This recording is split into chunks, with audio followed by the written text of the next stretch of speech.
center group for a little more depth. And if they have to lose one of those other players, so be it. So I don't think that's dead. But when you see Mikael Granlund going for $7 million a year, there might be a chance you can't spend the money on Suter. You're watching and listening to Dan Murphy, host of Hockey Night in Canada, the Canucks on Sportsnet. So Murph, Demko gets the number of a top goaltender in the National Hockey League, but doesn't necessarily get the term, only 3 years. But is it still a huge gamble when you consider where he's been health-wise for the Vancouver Canucks? I mean, there's always going to be a risk. I mean, 2 seasons ago, he was a Vezina finalist, but only played 1 game in the playoffs. Last year, there was the Poplatias thing to start it. Didn't play until December, had some injuries. All I can say is this. They're confident and comfortable that he's fully healthy now. He's having a full summer of training for the first time in like forever. He's already on the ice, which is earlier than he's ever been on the ice. He's got a new trainer.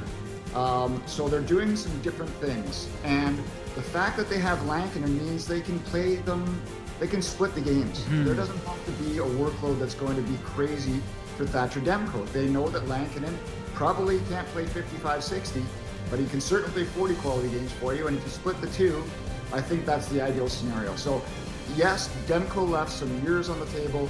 The Canucks gave him a little more AAV than they probably would have liked, considering what's happened last year. But again, it's a situation where they're comfortable with it. They think that he can get back to where he was, and they're confident that he will. And I'll say this too, like, for all the stories out there that the Canucks, obviously last year was a gong show, or whatever the term you want to say, a tire fire, a dumpster fire, all that, the locker room was crazy. Well, you've got 3 players, 1 in UFA, Besser, and 2 players that were, signed on the first possible day they could in Demko and Garland, all Americans, by the way, wanting to stay in Vancouver. So awesome. maybe the room isn't quite as bad as we made it out to be, or maybe they feel like that was more blown up than it should have been. I don't know. I think that's great, Murph, and I think it's a great sign that even when things are imperfect, people still want to be in Vancouver. I think, you add some success and make it, it can be a real destination for guys. I am curious to know how you think they'll be affected by a change in head coach. Rick Tocchet was a pretty impactful, confident voice. Adam Foote, not been an NHL head coach in the past. Chosen over Manny Malhotra. I don't know if you'd put it that directly that he was chosen over him, but what are your thoughts on the coaching situation this year? Well, I was surprised by how many times the players on their Zoom calls, Besser this morning and Garland yesterday, mentioned how often they'd talked to Adam already. So clearly the lines of communication are open and fully open. I think that Adam's going to want to be his own guy, but I think one of the big reasons why they chose him is this is a team that still needs to win, right? We all know the Quinby situation. They don't want to take a step back. They want to push and try to get better. Well, the one area that they're fairly sound is in goal and on defense. If you bring in a guy that's going to totally change the system, you might blow up the first month of your season. And if this team started 5-10-2 because they couldn't grasp a new system that a new coach was putting in place, they're in real trouble. So I think that the fact that Foote is probably going to play a similar defensive system was a big key in him getting the job, because they feel that side's okay. It's, can we score enough goals? And I'm sure he'll have his own wrinkles, but I think that they were comfortable that the same style of defensive system that Tocchet ran, I think Foote will probably run, and I think that went into decision-making for Foote getting hired. So you say still needs to win, which equates to needs to make the playoffs, and you bring Evander Kane in, it ain't to rebuild anything, man. They have to present Vancouver Canuck fans a team that they believe should be one of 16 at the dance next spring. Yep, and like I said, the questions are huge with Pettersson. You're hoping that, I think it all rests on Pettersson, if I'm being honest, right? He can't be a 50-point guy. He'll probably be an 80-point guy. Maybe he's not going to get back to 100. I'm not sure, but I think the main big question rests at the feet of Pettersson. Hedl, if he's healthy, is he a second-line center? Maybe not on a cup team. Maybe he's your third-line center. But for now, they're comfortable going with those two. And if something shakes loose as the season goes on, they'll address it. But I think that they feel like, despite everything that went on last year, we missed the playoffs by 3 points. And it couldn't have gone worse. So let's just pray that we don't have another season where everything that can go wrong goes wrong. I said Murphy's Law. And we're going to be okay and make the playoffs. And so I don't think they got worse yesterday, and there weren't a lot of teams that got better yesterday. You know, I mean, Montreal maybe, there are a couple teams, Carolina, I think, but not a lot of teams did what they wanted to yesterday.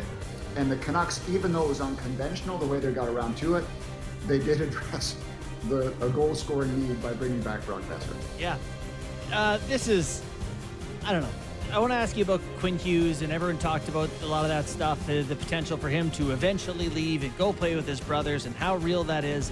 Have we moved into a state where he could be LeBron James and just be like the GM of the Canucks and be like, hey, you know, if you guys want me here, you got to go get this guy, you got to keep this guy. Would he have more of an impact with this looming threat?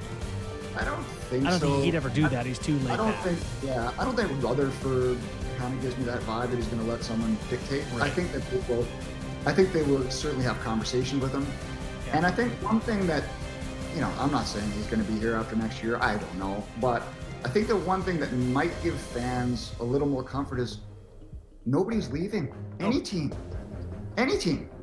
Free agents stayed. They had a chance, I think, to, you know, make a whack a dough with this salary cap going up, and nobody wanted to leave anywhere. Murph, hold on. Nobody has two brothers waiting for him. How can they afford that? And if you were a coach, would you want three brothers on the same team? God, no. They're calling their own plays at that point. It's too many. Good point. It is going to be fascinating to see. You know, I hope it's not much of a story, because the Canucks, it'd be fun to see them. What does that mean, not much of a story? It's a distraction that will not go away. No question. Yeah, no question. It's always going to be looming. I get the sense that probably. What if he just says, I don't want to go? Okay, please get him to say it, and we're good. I think Quinn is pretty good at saying the right things too, you know, and he is always given off the loyalty vibe, and I think he'll address it in some way at the start of the season. That'll probably be it, until we get closer to see if the team is a good team or a bad team. We're getting close to the deadline.